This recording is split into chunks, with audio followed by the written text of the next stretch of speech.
Alors, Shalom Ouracha à toutes les personnes qui suivent la Yeshiva de Datraïm. Alors, Bezrat Hashem, on va essayer de faire un petit Dvar Torah sur la paracha de Toldot. Alors, il y a un passage dans la paracha que quand Rivka, donc, elle voyait que Bémet, comme il dit le passage de Tetsu, Abanim Bekirba, que les enfants qu'elle attendait, bah, bon, il y a plusieurs explications que ça veut dire Tetsu, mais elle voyait qu'il y avait de l'agitation dans son ventre.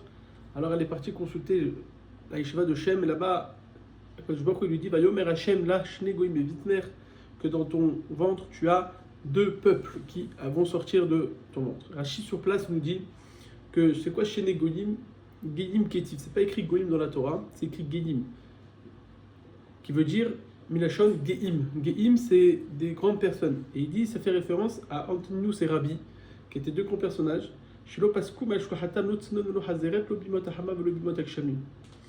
Que c'est des personnes que l'opaskou mel shulchanam, c'est-à-dire dans leur table, il y avait toujours mamash l'abondance. Il y avait du tznon, du chazeret, c'est des aliments chashuvim.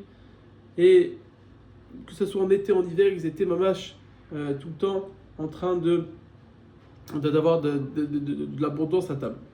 Tosfot, dans Masechet Avodah Zarah, Daf Yud Aleph, il demande, il dit, mais c'est marrant, c'est écrit dans la Gemara de Ketuvot. Donc, Kuvdalet Amoudalef, la Gemara là-bas, dit que Rabbi que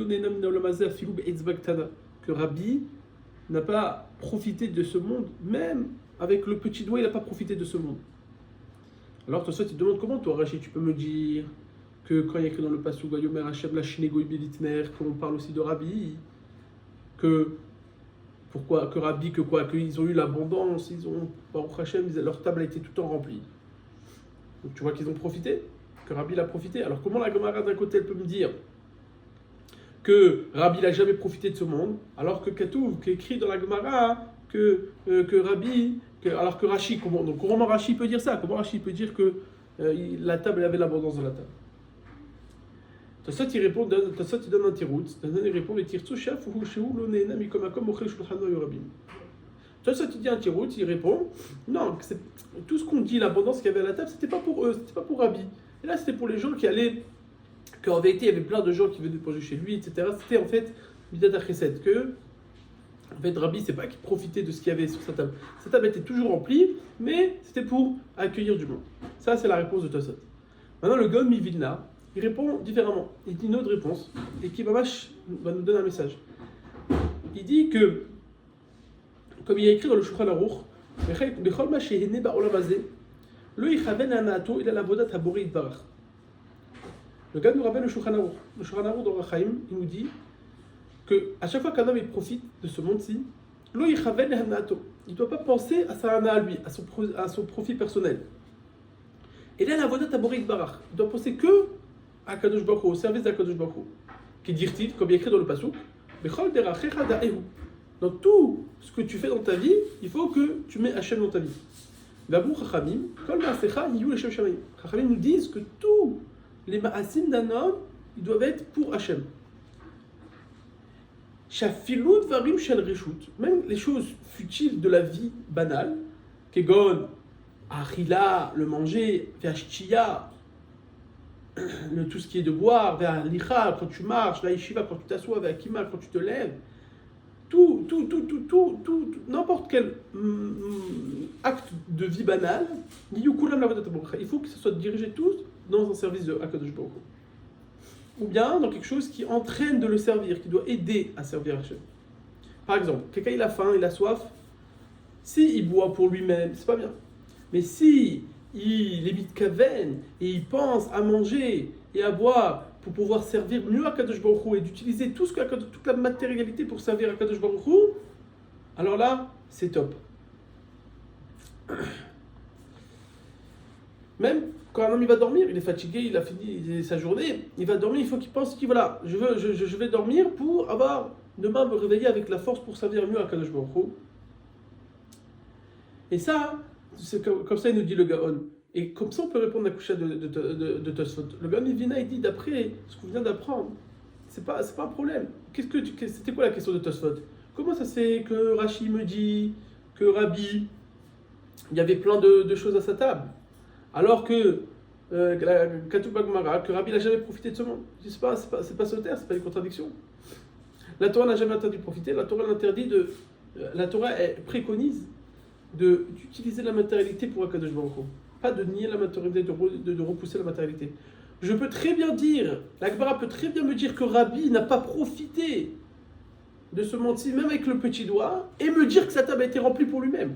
Parce que le Yesod, il est Omer Agam Mivina, que Rabbi savait utiliser tout, c'est la force de Rabbi, tout ce qui profitait dans ce monde-ci, tout. C'était pas quelqu'un qui était complètement déconnecté du monde. Tout ce qui profitait, c'était les Shem Shamaim. C'était pour Akadosh Baruch Hu, pour mieux servir Akadosh Baruch Hu. Et finalement, comme ça, il nous répond le Gaon Mivina. Et d'après cela, on peut essayer d'avancer un peu plus. C'est que pour arriver à cette patara, pour arriver à ce niveau-là, que tout ce que je fais dans ma vie soit complètement dirigé par Akadosh Baruch Hu, on est obligé de se mettre dans la tête les paroles du Mesilat Yesharim au début du Mesilat Yesharim qui nous dit que le Ikar et le but du monde, c'est d'arriver au Olam Haba. Que Bémet, ce monde-ci, qui est rempli de tsarot, est rempli de choses bien, de choses pas bien, etc., Vadaï que c'est juste un couloir pour arriver au Olam Haba. C'est juste une sorte de tremplin pour arriver au Olam Haba. Et que tout le monde-ci, évidemment, si on s'arrête à la matérialité, on s'arrête, ça le Ikar, c'est ça l'essentiel, ça veut dire qu'on conçoit que le monde s'arrête ici. Il faut, il faut penser que le but du monde c'est d'arriver au Olam Haba. Et si dans ma tête j'arrive à m'inculquer ça, que le but c'est l'Olam Haba, et ben je peux, Bezat Hashem, réussir grâce à ça, à arriver à dire que voilà, tout ce que je fais c'est pour Akadosh Baruch Hu. Tout ce qu'Akadosh Baruch Hu m'a mis dans mes mains, toute la vie qu'Akadosh Baruch Hu nous a mis dans notre main, c'est pour le servir. Akadosh Baruch Hu nous fait des cadeaux, nous donne une famille, des enfants, etc. Tout ça c'est pour mieux le servir. Et je vais finir par quelque chose, par un yesod de Rav Eliyahu Lopian. Rav Eliyahu Lopian nous dit qu'il y a une différence énorme entre celui qui vit dans ce monde, c'est-à-dire qu'il est très connecté à ce monde-ci, et quelqu'un qui est très connecté au Olam Haba, qui voit toujours plus loin vers le Olam Haba. Il dit la différence, elle est énorme. Quelqu'un qui vit pour le Olam Haba, c'est dans leur rapport avec l'épreuve. Tout le monde a des épreuves, tout le monde a des sourires dans la vie. Nous dit Rav Eliyahu Lopian, quelqu'un qui a tout le temps il est focalisé sur l'Olam Haba, que c'est ça le but, c'est le monde futur, c'est de se rapprocher d'Akadosh Baruch Hu. Alors même les épreuves qu'il a dans sa vie, eh ben, il va sentir que c'est secondaire. Il ne va pas prendre ça à cœur. Pourquoi ? Parce qu'il sait que le but c'est l'Olam Haba, et que tout ce qu'Akadosh Baruch Hu il nous envoie des épreuves, c'est pour nous augmenter, pour nous donner plus de mérite d'Olam Haba. Donc la vision des choses elle change complètement. Mais quelqu'un qui est très connecté au Lamazé, quelqu'un qui est très connecté à ce monde, eh ben, chaque petite épreuve, ça va lui casser dans son lamazé. Parce que puisque la personne, l'essentiel de sa vie, c'est son monde, s'il a des épreuves dans ce monde-ci, donc tout son but de sa vie qui s'est fixé, bah, il est cassé. Parce que dans ce monde-ci, il a des épreuves.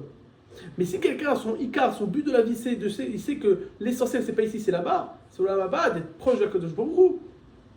Et bien là, même s'il y a des petites épreuves, c'est pas là, c'est stable, c'est dans le couloir. J'imagine, vous rentrez dans le couloir, après vous arrivez au palais. Si dans le couloir vous avez des galères, c'est pas grave.